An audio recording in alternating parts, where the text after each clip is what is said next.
Hello and welcome to this video tutorial on configuring the work areas in ManuDyn Cloud 9. If this is the first time your system has been configured, a configuration wizard will be displayed and the top two items should be marked as completed if you have worked through the previous videos in the Getting Started series. The next item on the checklist is to configure work areas. To do so, click on this link, or if you don't see the wizard, go to the System Settings menu group and click the Work Areas menu item.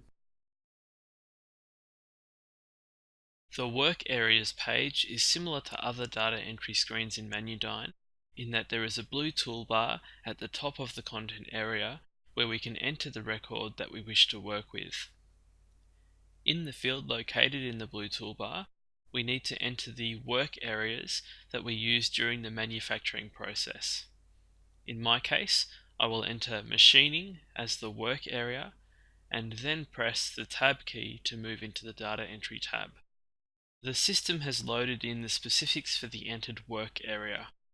If we have entered a new record, the Details tab will contain the default system values. The priority sets the display order when viewing work areas. The recovery rate is the estimated cost per hour of use, which is used in estimating and recording the labour costs of a quote or job. The efficiency percentage can be used to alter the time that is scheduled for jobs passing through this work area. A setting of 100% would use the time indicated on the job, while a setting of 50% would schedule double the amount of time indicated on the job. We can set some setup and process time defaults that will be applied initially when this work area is selected in a routing. The first default to be entered is the setup time. This time will be used for costing and scheduling. You can enter a number into the setup time field, or you can enter a formula to be calculated when this work area is added to an item. For my example, I will use 30 minutes as the setup time. The next default to be entered is the process time. This time will be multiplied by the number of units being produced when costing and scheduling.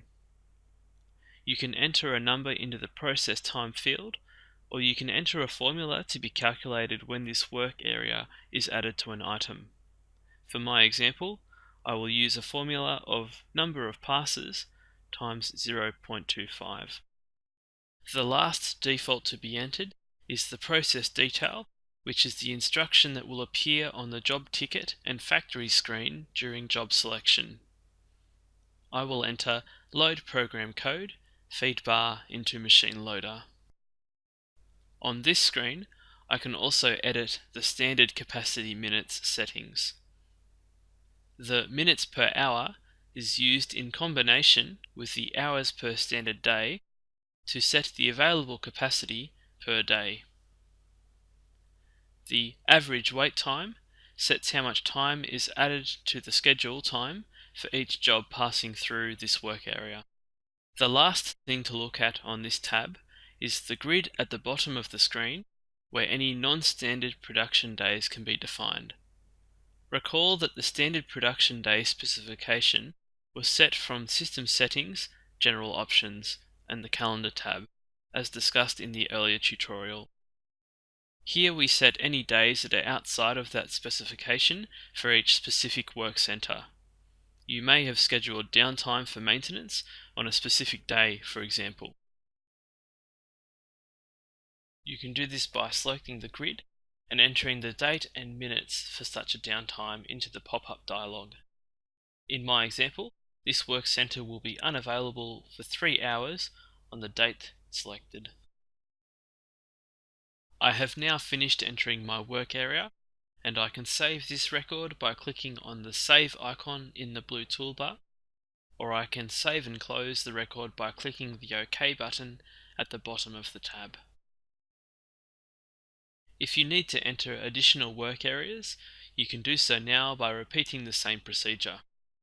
Once you are finished, you can return to the home page by clicking the Home icon in the top left of the screen, or by clicking the Exit button in the toolbar.